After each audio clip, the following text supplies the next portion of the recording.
अभी कुछ ही दिनों पहले एडिटोरियल में हमने बात की थी कि डोनाल्ड ट्रंप ने वीज़ा को लेकर, खासकर जो स्टूडेंट यानी कि बाहर के देशों के जो स्टूडेंट अमेरिका में पढ़ रहे हैं या फिर किसी तरह का ऑनलाइन कोर्स जो है उन्होंने ज्वाइन कर रखा है, तो इन स्टूडेंट्स के ऊपर डोनाल्ड ट्रंप प्रशासन ने वीज़ा को लेकर काफ़ी सारे बैन लगाए थे।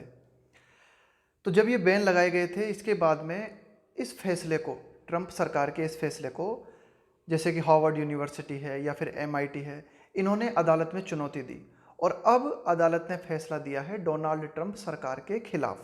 यानी कि डोनाल्ड ट्रंप सरकार को ये जो वीज़ा से संबंधित जो पॉलिसी थी ना उनकी, उस पर उन्हें पीछे हटना पड़ा है। उसी के लिए बात की गई है policy retreat. Policy retreat, retreat का मतलब होता है पीछे हटना। यानी कि ट्रंप सरकार ने जो पॉलिसीज़ स्टूडेंट्स के लिए एक तरीके से वीज़ा को लेकर जो पॉलिसी लागू की थी ना, उस पॉलिसी पर उन्हें पीछे आना पड़ा है। Trump must deliver on jobs. Editorial बात करता है कि डोनाल्ड ट्रंप को कोशिश करनी चाहिए कि ज़्यादा से ज़्यादा जो है जॉब क्रिएट की जा सके, है ना, जॉब डिलीवरी देने की कोशिश करनी चाहिए उन्हें। नॉट एंगेज इन, एंगेज के साथ में अक्सर इन प्रीपोजिशन आता है, ये ध्यान में रखना आपको। ये छोटी छोटी चीज़ें जो है ना क्लोज टेस्ट में बहुत काम आती हैं। Not engage in rhetoric. Rhetoric का मतलब होता है व्यर्थ की भाषणबाजी। ये राजनेता जो करते हैं ना फालतू की बयानबाजी, उसे हम बोलते हैं रिटोरिक। ऑन वीज़ास, तो डोनाल्ड ट्रंप को कोशिश करनी चाहिए कि ज़्यादा से ज़्यादा जो है जॉब डिलीवर की जा सके।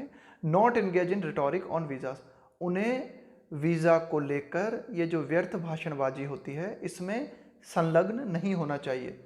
To stay in office, to stay office in office, यहाँ पे पूरा का पूरा, अब इस पूरी लाइन का मतलब ये हुआ कि सिर्फ ऑफिस में बने रहने के लिए, यानी कि पद पर बने रहने के लिए उन्हें इस तरह की बयानबाजी या इस तरह की भाषणबाजी नहीं करना चाहिए। आगे देखते हैं। Market forces and common sense appeared to triumph over narrow minded economic protectionism in the US on student visas. Editorial बात करता है कि market forces and common sense, कि फाइनली जीत किसकी हुई? कॉमन सेंस की। जीत किसकी हुई? मार्केट फोर्सेस की। मार्केट फोर्सेस का मतलब है कि एक तरीके से बाजार की ताकत है ना, एक तरीके से बाजार की ताकतों से यहाँ पर मतलब है कि भाई ये जो यूनिवर्सिटीज़ हैं या ये जो कॉमन सेंस से संबंधित बातें हैं, इन्हीं की फाइनली जो है जीत हुई। Market forces and common sense appeared, ऐसा प्रतीत हुआ, अपीयर्ड टू ट्रिम्फ। किस, ट्रिम्फ का मतलब है जीतना, विजय पाना किसी चीज पर। किसके ऊपर जीतना, किसके ऊपर विजय पाना? Narrow minded. नैरो माइंडेड का मतलब होता है संकीर्ण सोच। आपकी जो विचारधारा है अगर वो संकीर्ण है ना, तो उसको बोलते हैं narrow minded. Economic protectionism in the US, economic protectionism का मतलब है आर्थिक संरक्षणवाद। यानी कि डोनाल्ड ट्रंप क्या करना चाहते थे? बाहरी जो स्टूडेंट्स हैं उन्हें रोक कर, बाहरी स्टूडेंट्स को वीज़ा की मनाही करके वे ये चाहते थे कि भाई अमेरिका के जो स्टूडेंट्स हैं, अमेरिका के जो लोग हैं, उनकी जॉब्स की रक्षा की जाए। लेकिन फाइनली जो है जीत हुई कॉमन सेंस की, फाइनली जीत हुई मार्केट फोर्सेस की। मार्केट फोर्स का मतलब होता है कि एक तरीके से भाई किस चीज़ की डिमांड है, किस चीज़ की सप्लाई करनी है, तो ये मार्केट निर्धारित करता है ना कि भाई कौन से स्टूडेंट कहाँ होने चाहिए, कितने स्टूडेंट की कहाँ ज़रूरत है। तो वो जैसे कि हमारा आर्थिक मार्केट होता है, तो वो आर्थिक मार्केट अपने आप निर्धारित कर देता है कि हाँ भाई यहाँ इन आदमियों की ज़रूरत है तो इनकी भर्ती की जानी चाहिए, इनको हटाया जाना चाहिए। तो यही हमें देखने को मिला किसमें? अमेरिका में, कि स्टूडेंट वीज़ा को लेकर डोनाल्ड ट्रंप प्रशासन ने आर्थिक संरक्षणवाद की जो नीति अपनाई थी, ये नीति को आप कह सकते हो कि एक संकीर्ण विचारधारा वाली ये नीति थी। इस नीति के ऊपर जीत हुई किसकी? कॉमन सेंस की। President Trump's administration had to work. अब ये देखो, आज एक्स्ट्रा इंग्लिश में इन चीज़ों को सीखेंगे अपन। हैव टू जो है ना, हैव टू के कई प्रयोग होते हैं। हैव टू का पास्ट रूप होता है हैड टू, इसका फ्यूचर रूप होता है will have to. Had to यानी ऐसा होना पड़ा, ऐसा करना पड़ा। President Trump's administration had to walk back, कि डोनाल्ड ट्रंप के प्रशासन को पीछे हटना पड़ा, है ना। हैड टू यानी कि हटना पड़ा, ऐसा करना पड़ा। Walk back a recent immigration policy dictated. Immigration का मतलब क्या है? वही इमिग्रेशन का मतलब है ये आप्रवास, यानी कि जो दूसरे देश के लोग आपके देश में आके बसते हैं ना, इससे संबंधित पॉलिसी है ना इमिग्रेशन पॉलिसी। डिक्टेट का मतलब है एक कठोर आदेश जिसका पालन करना जरूरी हो, उसको बोलते हैं डिक्टेट। तो यह इमिग्रेशन पॉलिसी से संबंधित जो आदेश डोनाल्ड ट्रंप सरकार ने जारी किया था, उस आदेश को लेकर डोनाल्ड ट्रंप सरकार को पीछे हटना पड़ा।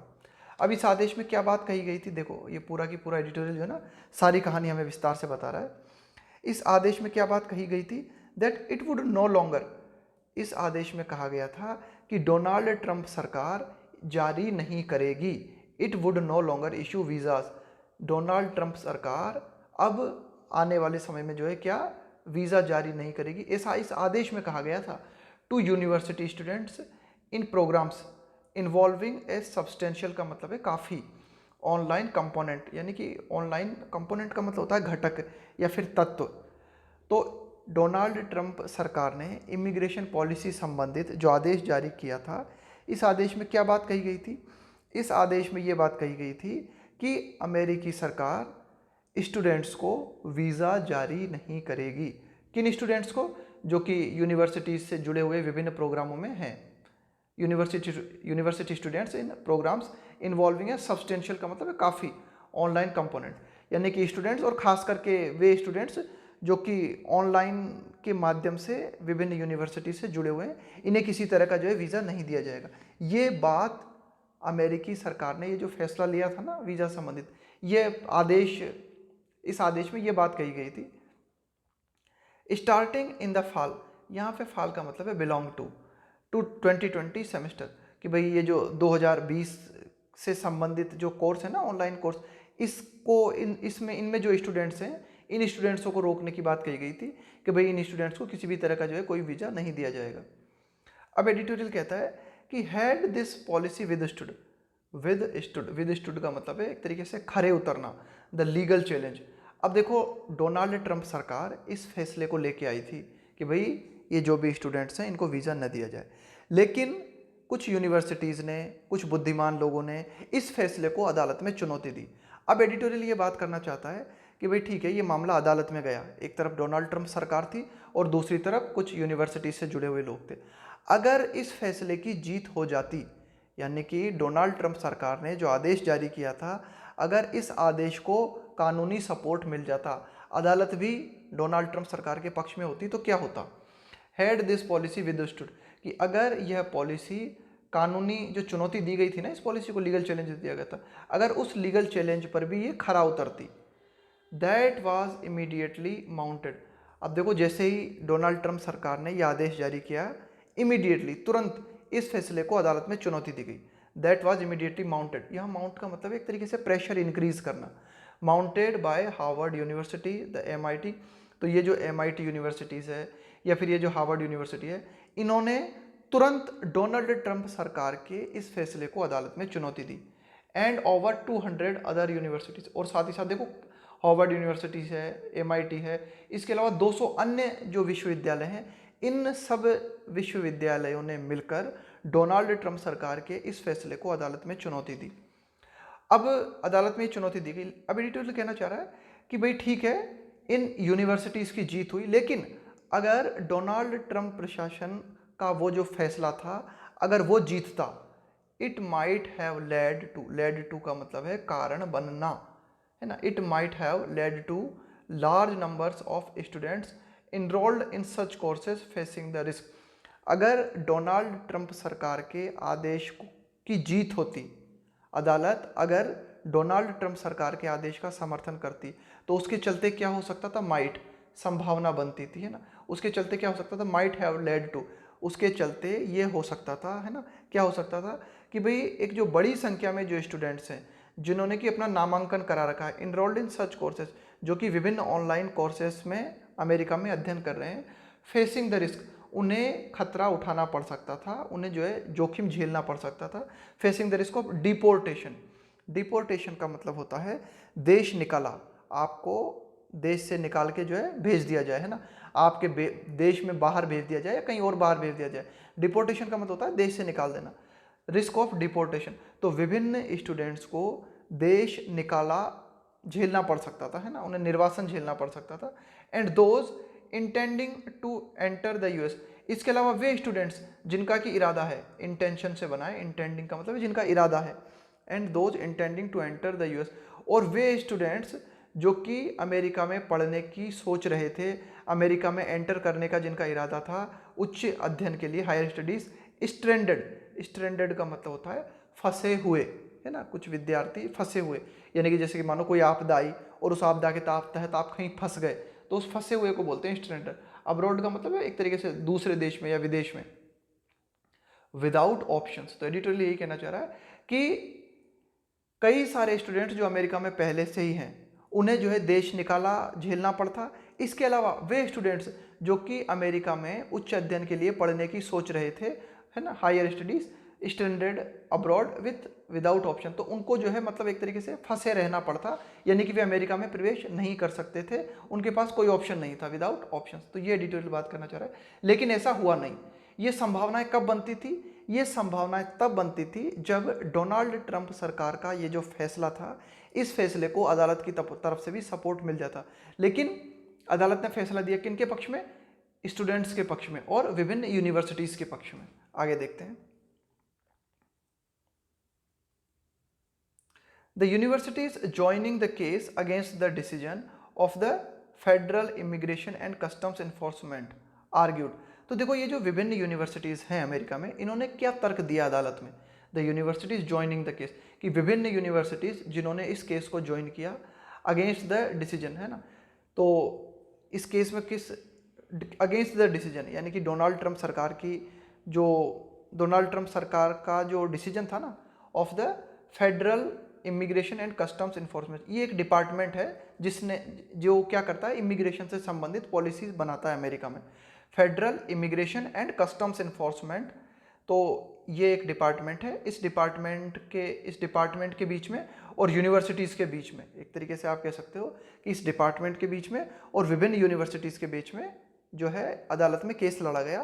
तो यूनिवर्सिटीज़ ने जो है तर्क दिया, क्या तर्क दिया उन्होंने इन कोर्ट, क्या तर्क दिया उन्होंने? दैट दिस पॉलिसी, कि भाई यह जो पॉलिसी है जो कि ट्रंप सरकार लागू करना चाहता है, described as argued in the court that this policy described as cruel and illegal. इस पॉलिसी के बारे में जो है क्या कहा जाता है, क्या कह के इसको वर्णित किया जाता है कि भाई ये जो है क्रूअल है, बहुत ही निर्दय है ये पॉलिसी, एंड इलीगल, और ये पॉलिसी जो है गैरकानूनी है।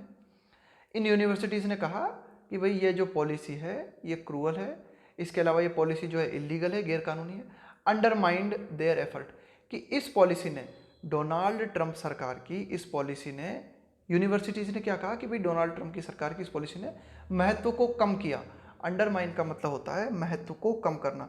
देयर एफर्ट्स, भाई यूनिवर्सिटीज़ ने कहा कि इस पॉलिसी ने हमारे प्रयासों को कम करने की कोशिश की है, हमारे प्रयासों को कम किया है। Efforts to create a safe, भाई यूनिवर्सिटीज़ ने कहा कि हम जो है एक safe online based learning system amidst the raging pandemic, raging का मतलब है उग्र, रेजिंग पैंडेमिक का मतलब है वैश्विक महामारी, कि यह जो वैश्विक महामारी जो लगातार उग्र होती जा रही है, इस उग्र होती जा रही वैश्विक महामारी के बीच में हम क्या करना चाहते हैं, हम जो है ऑनलाइन लर्निंग सिस्टम को लाना चाहते हैं, हम एक सेफ वातावरण निर्मित करना चाहते हैं। लेकिन ये जो हमारे प्रयास हैं, इन प्रयासों के महत्व को कम करता है। क्या कम करता है? ये डोनाल्ड ट्रंप सरकार का जो फैसला है ना, ये फैसला हमारे प्रयासों को कम करता है कि हम तो जो है भाई सेफ वातावरण बनाना चाह रहे हैं, ऑनलाइन एजुकेशन को जो है बढ़ावा देना चाह रहे हैं, लेकिन ये जो डोनाल्ड ट्रंप सरकार का फैसला है ये हमारे प्रयासों के प्रतिकूल जाता है, हमारे प्रयासों को अंडरमाइन, हमारे प्रयासों को कम करने की कोशिश करता है। हावेवर, हालांकि, their fight may be far from over, editorial कहता है कि ऐसा नहीं है कि ये लड़ाई पूरी तरीके से समाप्त हो गई है। डोनाल्ड ट्रंप प्रशासन और विभिन्न यूनिवर्सिटीज़ के बीच में ये जो लड़ाई है, ऐसा नहीं कि पूरी तरह समाप्त हो गई, ये एडिटोरियल कहना चाह रहा है। However their fight may be, शायद फार फ्रॉम ओवर, ओवर नहीं हुई है, अभी ओवर होने से बहुत दूर है। अभी तो हो सकता है कि डोनाल्ड ट्रंप सरकार और कुछ कर बैठे हैं ना।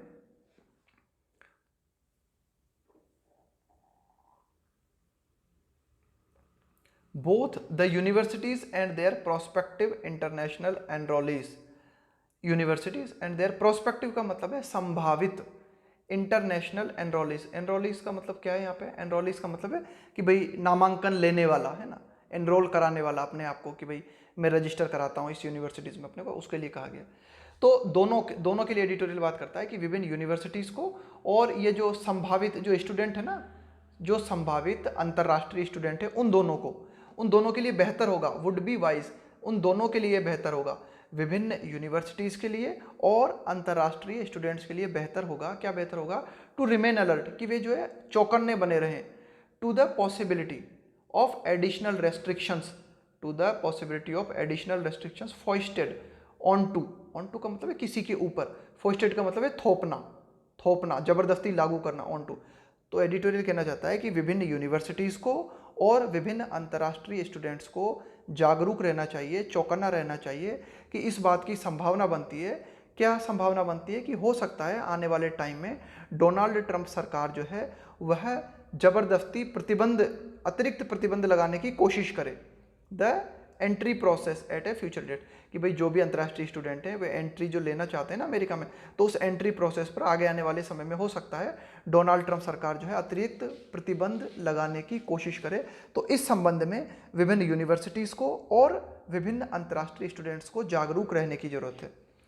Already the administration has clarified, पहले से ही डोनाल्ड ट्रंप प्रशासन ने इस बात को स्पष्ट कर दिया है that newly enrolling international students, कि भाई जो नए, जिन्होंने नया नया प्रवेश लिया है ना, एनरोल का मतलब जिन्होंने अपना नया नया नाम दर्ज कराया है, जो अंतर्राष्ट्रीय स्टूडेंट्स हैं जिन्होंने अपना नया नया नाम दर्ज कराया है, possibly up to 2 lakh across the US, लगभग कितने स्टूडेंट्स हो सकते हैं, ऐसे लगभग 2 लाख स्टूडेंट्स हो सकते हैं पूरे अमेरिका में, है ना।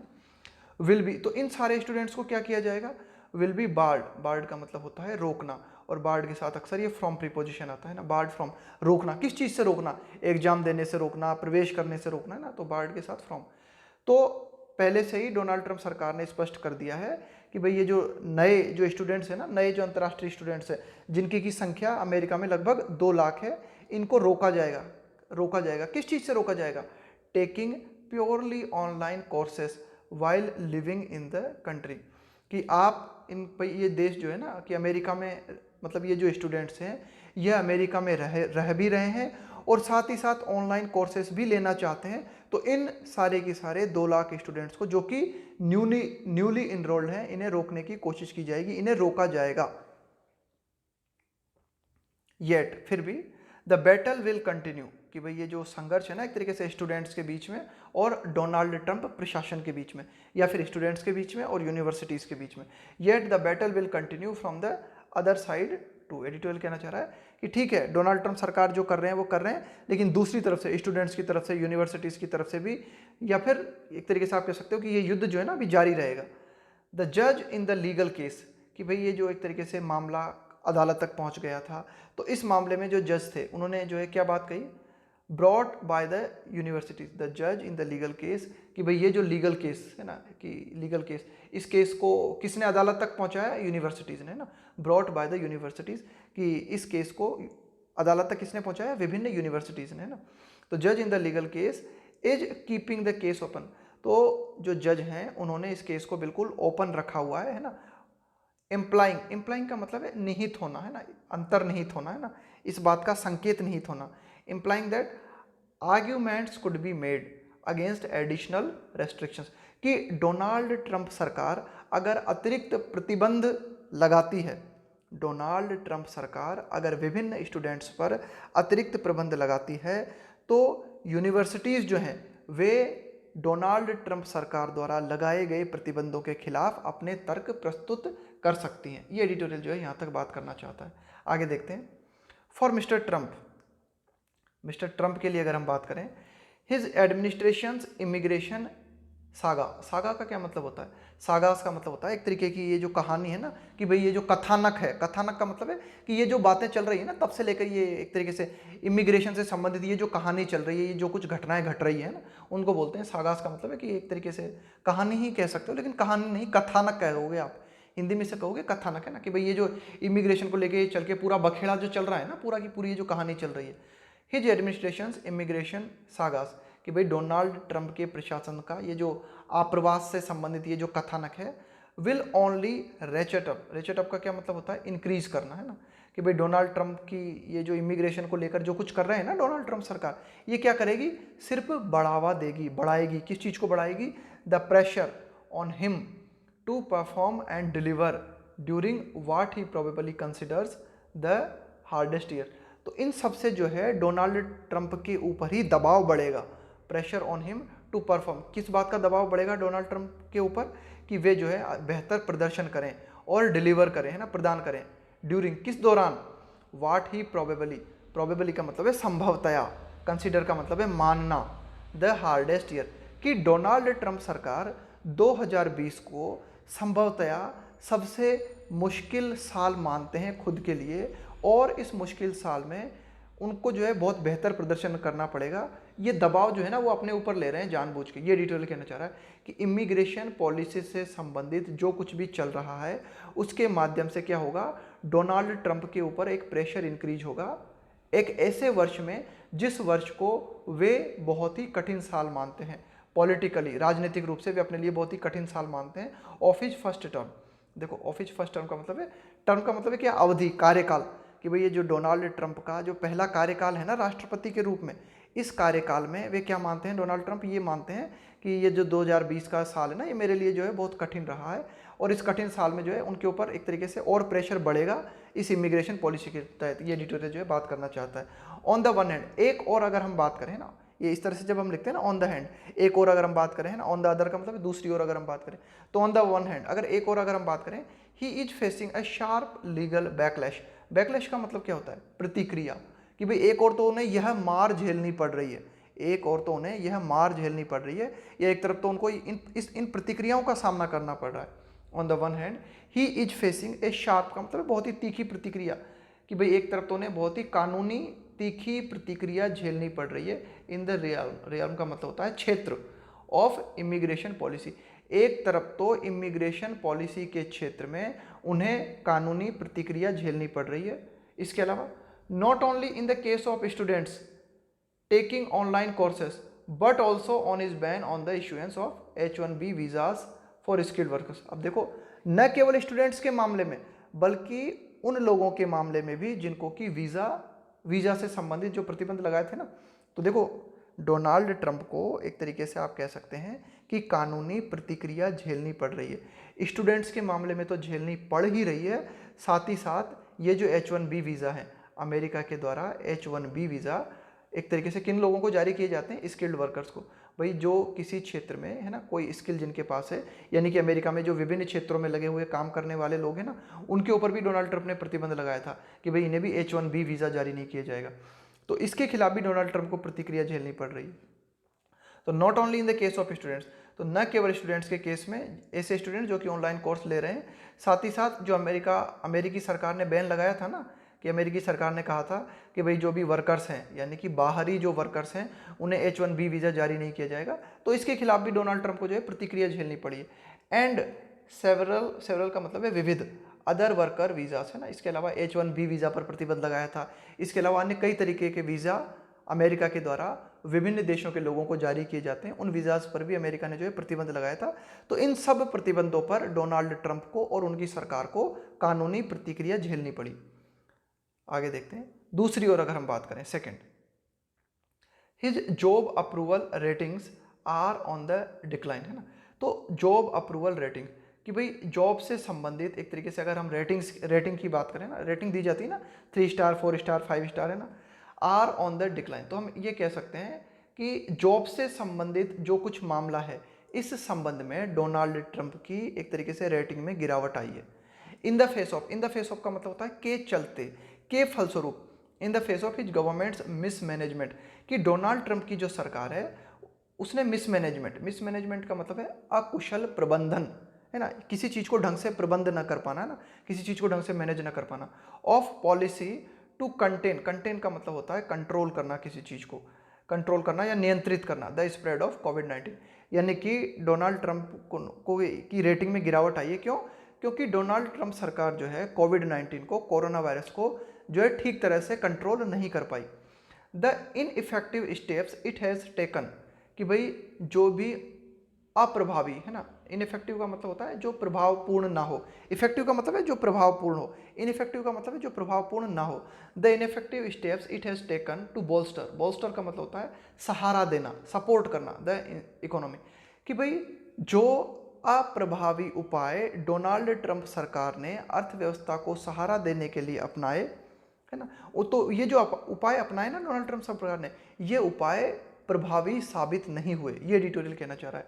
एंड ए सर्ज, सर्ज का मतलब होता है बढ़ोतरी, है ना, बढ़ोतरी, है ना, एक तरीके से इंक्रीज या फिर कह सकते हो आप इजाफा होना। And A surge in racial tension, और अमेरिका में क्या देखने को मिला, रेशियल टेंशन। अभी हमने कुछ ही दिनों पहले देखा था, है ना, कि एक अफ्रीकी अमेरिकी नागरिक की एक तरीके से आप कह सकते हो कि पुलिस कस्टडी में जो है मौत हो गई थी, तो उसको लेकर, है ना, नस्लीय जो है एक तरीके से आप कह सकते हो कि नस्लीय टेंशन अमेरिका में क्रिएट हो गई थी चारों तरफ, है ना, नस्लीय भेदभाव से संबंधित आंदोलन शुरू हो गए थे। तो यही एडिटोरियल कहना चाह रहा है कि डोनाल्ड ट्रंप सरकार जो है ना कई मुद्दों पर घिरी हुई नजर आती है, कि भाई एक तो रेशियल टेंशन देखने को मिला, है ना, नस्लीय भेदभाव देखने को मिला। इसके अलावा डोनाल्ड ट्रंप सरकार ने अर्थव्यवस्था को सहारा देने के लिए जो प्रयास किए वे भी जो है निष्प्रभावी साबित हुए। इसके अलावा कोविड-19 को रोकने के लिए जो उपाय उन्होंने अपनाए वे भी जो है सफल नहीं हुए। तो इस तरह से ओवरऑल डोनाल्ड ट्रंप की रेटिंग जो है ना उसमें गिरावट आई है। थर्ड, हिज डेमोक्रेटिक राइवल, तो ये तो हो गई दो बातें। तीसरी बात अगर हम करें उनके डेमोक्रेटिक राइवल, यानी कि डोनाल्ड ट्रंप हैं रिपब्लिकन पार्टी से जुड़े हुए, उनके जो प्रतिद्वंदी हैं, राइवल का मतलब होता है प्रतिद्वंदी, उनके जो प्रतिद्वंदी हैं जो कि डेमोक्रेटिक पार्टी के, जो बाइडेन, अमेरिका में नवंबर में राष्ट्रपति के चुनाव होने वाले हैं, तो डोनाल्ड ट्रंप को टक्कर देने वाले कौन है, वह है जो बाइडेन। तो वो क्या कोशिश कर रहे हैं, is trying to capitalise. Capitalise का मतलब क्या होता है, कैपिटलाइज का मतलब होता है पूंजीकरण करना। अब देखो यहाँ पे पूंजीकरण करने से क्या मतलब है, is trying to capitalise on mister Trump's failings. तो मिस्टर जो बाइडेन जो है वो क्या करना चाहते हैं, मिस्टर ट्रंप की असफलताओं का पूंजी के रूप में लाभ उठाना चाहते हैं। यानी कि मिस्टर ट्रंप जिन मुद्दों पर असफल रहे हैं ना, तो उन मुद्दों को जो है वे अपनी ताकत बनाना चाहते हैं। कौन, मिस्टर जो बाइडेन, ये एडिटोरियल कहना चाहता है।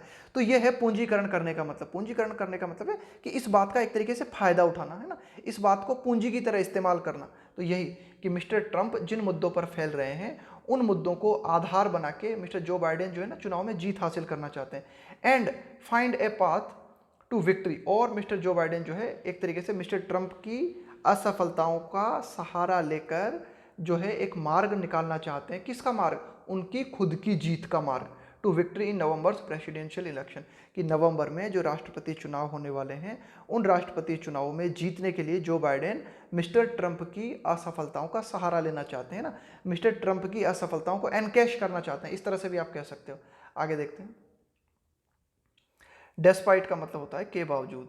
डेस्पाइट द एम्बेरसमेंट का मतलब क्या होता है, एक तरह का असहज महसूस करना, एक तरीके की शर्मिंदगी झेलना। ये शब्द जो है बहुत इंपॉर्टेंट है स्पेलिंग मिस्टेक्स की दृष्टि से, पूछा जाता है बार बार।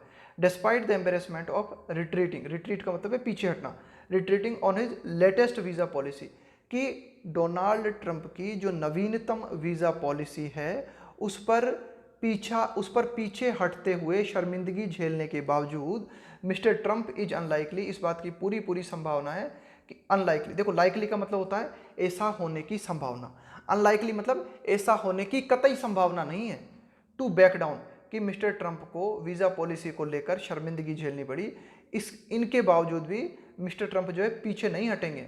इस बात की बहुत कम संभावना है कि मिस्टर ट्रंप पीछे हटेंगे। मिस्टर ट्रंप जो है ना, देखो वीज़ा पॉलिसी को लेकर शर्मिंदगी उठानी पड़ी मिस्टर ट्रंप को, लेकिन फिर भी मिस्टर ट्रंप आगे पीछे नहीं हटेंगे। Is unlikely to back down का मतलब है पीछे हटना। From is broader protection, broader का मतलब है विस्तृत, प्रोटेक्शनिस्ट इम्पल्स, प्रोटेक्शनिस्ट का मतलब क्या होता है, एक तरीके से प्रोटेक्शनिस्ट इम्पल्स का मतलब है आवेग, प्रोटेक्शनिस्ट का मतलब है एक तरीके से बचाना, किसी चीज़ को संरक्षण करना। For fear of alienating the core of his base, यहाँ पे एलिनेट का क्या मतलब है, एलिनेट का मतलब है कि वह ग्रुप जो आपको सपोर्ट करता है वो आपको सपोर्ट करना बंद कर दे, है ना, वो ग्रुप जो है आपसे पृथक हो जाए, है ना, एक अलगाव की भावना आ जाए। द कोर, कोर का मतलब है मूल, बेस का मतलब है आधार, यानी कि वे वोटर्स, यहाँ पे बेस का मतलब है कि भाई वे वोटर्स जो कि मिस्टर ट्रंप को जिताने का मूल आधार हैं, उनके चलते मिस्टर ट्रंप आगे आने वाले समय में भी कोशिश करेंगे कि जो उनकी पॉलिसीज़ हैं उन्हीं पॉलिसीज़ को बरकरार रखें, उन पॉलिसीज़ से पीछे न हटें। अब देखो मिस्टर ट्रंप को जिताने वाली जनता कौन है ना, those whose jobs he claims to protect from foreigners and immigrants, विदेशी हो गया, और ये इमिग्रेंट्स का मतलब वही एक तरीके से अंतर विदेशों के लोग जो कि अमेरिका में बसना चाहते हैं। कि भाई डोनाल्ड ट्रंप क्या दावा करते हैं, डोनाल्ड ट्रंप विभिन्न अमेरिकी लोगों से यह दावा करते हैं, क्लेम टू प्रोटेक्ट का मतलब है बचाना, फ्रॉम फॉरेनर्स एंड इमिग्रेंट्स, कि भाई डोनाल्ड ट्रंप ये दावा करते हैं कि डोनाल्ड ट्रंप सरकार जो है वह विदेशी लोगों से या बाहरी लोगों से अमेरिका की जनता की नौकरियों को बचाने के लिए जो है कोशिश करेगी, ये एडिटोरियल कहना चाह रहा है। तो मिस्टर ट्रंप का ये जो रवैया है ना, इस रवैये से मिस्टर डोनाल्ड ट्रंप पीछे नहीं हटेंगे, वे जारी रखेंगे इस बात को। हावेवर, हालांकि ही विल हैव टू, देखो इसका भी यूज हम आज सीखेंगे, विल हैव टू है ना। विल हैव टू का मतलब है कि आपको फ्यूचर में ऐसा करना पड़ेगा। However he will have to proactively, proactively का मतलब होता है जबरदस्त सक्रियता के साथ, है ना। However he will have to proactively address का मतलब है समाधान करना द प्रीकैरियस स्टेट। प्रीकैरियस का मतलब क्या होता है? प्रीकेरियस सिचुएशन का मतलब होता है ऐसी सिचुएशन जो कि जोखिमपूर्ण है ना, जो कि अनिश्चय की स्थिति में है ना, जो कि बहुत ही खतरे की स्थिति में, ऐसी स्थिति को बोलते हैं precarious situation. However he will have to proactively address the precarious state of the US macro economy, कि भाई अमेरिका की इकोनॉमी की अगर हम बात करें ना, मैक्रो इकोनॉमी मतलब ये एक सूक्ष्म इकोनॉमी होती है, एक जो है आप कह सकते हो कि बड़ी इकोनॉमी होती है, या आप कह सकते हो सूक्ष्म या विशाल इकोनॉमी कह सकते हो। कुल मिला के अमेरिका की अर्थव्यवस्था समझ लो। However he will have to proactively address the precarious state of the US macro economy, कि हालांकि डोनाल्ड ट्रंप सरकार को अमेरिका की अर्थव्यवस्था जो कि खतरे की हालत में है, इसका समाधान करने के लिए आगे बढ़कर कदम उठाने होंगे थ्रू फिस्कल मेजर्स। थ्रू का मतलब है माध्यम से, किस माध्यम से? फिस्कल मेजर्स, कि भाई उनको जो है कुछ वित्तीय उपाय करने होंगे, और उन वित्तीय उपायों के माध्यम से अमेरिका की अर्थव्यवस्था जो कि खतरे की हालत में है उसका जो है हल ढूंढना होगा। वाइल, साथ ही साथ और क्या करना होगा, है ना। वाइल का मतलब उसी दौरान, जबकि साथ ही साथ और क्या करना होगा। While also providing succour, succour का मतलब होता है राहत, किसी को सहायता पहुंचाना। While also providing succour to tens of millions of workers, कि लाखों की तादाद में जो काम करने वाले लोग हैं, जो वर्कर्स हैं, who have lost their livelihoods, जिनकी की आजीविका का स्रोत छिन गया है ना, थ्रू दिस क्राइसिस, इस संकट के दौरान, इस कोरोना वायरस के संकट के दौरान आर्थिक परेशानियां पैदा हुई, और इन आर्थिक परेशानियों के चलते जिनकी आजीविका छिन गई है, उन आजीविका छिन जाने वाले लोगों को राहत पहुंचाने के लिए भी डोनाल्ड ट्रंप को या डोनाल्ड ट्रंप सरकार को काम करना होगा। ये एडिटोरियल जो है फाइनली बात करता है।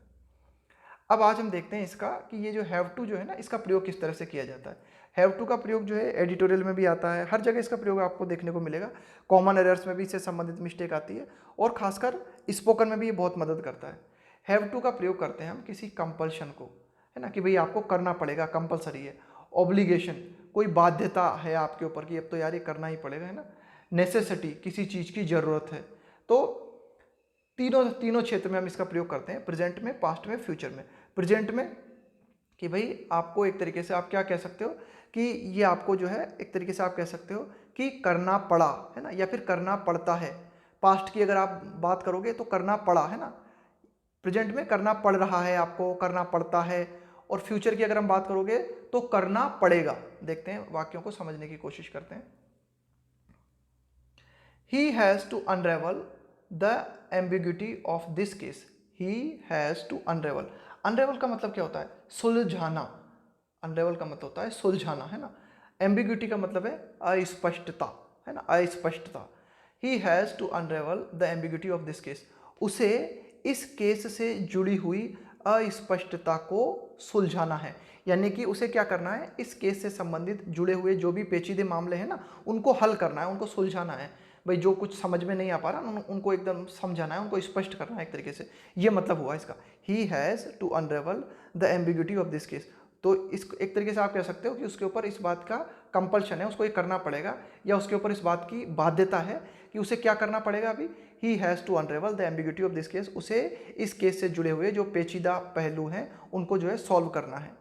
अगला देखो, you do not have to implore him. Implore का मतलब होता है विनती करना, निवेदन करना, याचना करना। You do not have to implore him, तुम्हें उससे निवेदन करने की जरूरत नहीं है। अब यहाँ पे क्या दिखाई हमने, यहाँ पे हमने दिखाई नेसेसिटी, है ना। तो कई तरीके से आप जो है इसका प्रयोग कर सकते हो। You do not have to implore him, तुम्हें उससे याचना करने की जरूरत नहीं है। You have to get rid of your lackadaisical attitude. अब इसको आप इस तरह से भी बोल सकते हो, लेकाडाइसिकल। लेकाडाइसिकल का मतलब होता है ऐसा रवैया जो कि निरुत्साहपूर्ण हो। लेकाडाइसिकल का मतलब होता है जब आप में एनर्जी का अभाव होता है, जब आप में इंथ्यूजियाज्म का, उत्साह का अभाव होता है, तो उसको बोलते हैं कि आपका जो नेचर है, आपका जो रवैया है ना, वो कैसा है, लेकाडाइसिकल है। गेट रिड ऑफ का मतलब होता है छुटकारा पाना। गेट रिड ऑफ का मतलब होता है छुटकारा पाना। You have to get rid of your lackadaisical attitude, यानी कि तुम्हें अपने इस ये जो आप तुम्हें अपने इस निरुत्साहपूर्ण रवैये से छुटकारा पाना होगा, है ना। इस बात की बहुत ही अर्जेंट ज़रूरत है कि तुम ये जो निरुत्साहपूर्ण रवैया है ना, इस रवैये को छोड़ो और उत्साहपूर्ण तरीके से जो है काम करो, है ना। ये कहना चाहते हैं हम इस वाक्य के माध्यम से कि तुम्हें इस निरुत्साहपूर्ण रवैये से छुटकारा पाने की ज़रूरत है, या फिर तुम्हें छुटकारा पाना होगा, है ना। अर्जेंटली इस बात की आवश्यकता है। ये इस तरह से आप जो इसका यूज करोगे। अगला देखते हैं, due to your obstinate nature. Obstinate का मतलब क्या होता है? ऑब्स्टिनेट का मतलब होता है अड़ियल, है ना, जो बहुत ही जिद्दी स्वभाव का हो ना, उसको बोलते हैं obstinate. Due to your obstinate nature you may have to face the music. अब देखो, आप मे का भी प्रयोग कर सकते हो, माइट का भी प्रयोग कर सकते हो। ज़्यादा पॉसिबिलिटी दिखानी है मे, कम पॉसिबिलिटी दिखानी है माइट। अब देखो यहाँ पर हमने दो चीज़ों को जोड़ दिया, या मे या फिर माइट, और उसके साथ में हैव टू। तो हैव टू तो आ गया किसके लिए? कंपल्सन के लिए, बाध्यता के लिए, नेसेसिटी के लिए, है ना। और मैं आ गया संभावना जताने के लिए ना। तो दोनों का कॉम्बिनेशन है ये सेंटेंस। फेस द म्यूजिक का मतलब होता है कि आपने कोई काम किया, अब उस काम कर के लिए आपको जो है पनिशमेंट झेलना पड़ेगा। आपने जो काम किया उस काम के लिए आपको आलोचना झेलनी पड़ेगी, है ना। तो उसके लिए आप तैयार हो जाओ, उसको बोलते हैं face the music. Face the music का मतलब है कि अब जो आपको कष्ट झेलना पड़ेगा, जो आपने कुछ कर दिया ऐसा कि आपने कोई गलत हरकत कर दी, कोई गैरकानूनी काम कर दिया, तो अब आपको आपकी जो आलोचनाएं की जाएंगी, आपको जो पनिशमेंट मिलेगा, उसके लिए तैयार रहना। Due to your obstinate nature you may have to face the music. तुम्हें तुम्हारे अड़ियल रवैये के चलते आलोचनाएं झेलनी पड़ सकती हैं, है ना, ऐसा करना पड़ सकता है। उसके लिए लगाया हमने हैव टू। और मे या माइट बता रहा है कि शायद ऐसा हो सकता है कि तुम्हारे अड़ियल रवैये के चलते तुम्हें जो है आलोचनाएं या तुम्हें जो है दंड झेलना पड़ सकता है। अगला देखते हैं, he had to expedite. Expedite का मतलब होता है शीघ्रता करना। पेस का मतलब होता है चाल, रफ्तार। So that he might catch him, है ना। इस तरह से देखो किस तरह से मे या माइट का प्रयोग किया जाता है ना। He had to expedite his pace. उसे अपनी रफ्तार को तेज करना पड़ा। उसे अपनी रफ्तार को तेज करना पड़ा, क्यों? ताकि ही माइट कैच हिम, ताकि वह उसे पकड़ सके। हो सकता है कोई व्यक्ति किसी व्यक्ति का पीछा कर रहा था। अब इस लाइन में क्या कहा जा रहा है कि उसे अपनी रफ्तार को और ज़्यादा बढ़ाना पड़ा ताकि वह उसे पकड़ सके, यानी कि जिसको पकड़ने की कोशिश कर रहा था ना, जिसके पीछे भाग रहा था, उसे पकड़ सके। तो देखो यहाँ पे हैड टू ने क्या अर्थ दिया? ऐसा करना पड़ा। अगला देखते हैं, you didn't have to, you did not have to, है ना, डिड नॉट हैव टू या फिर didn't have to. You did not have to meet that insolent person.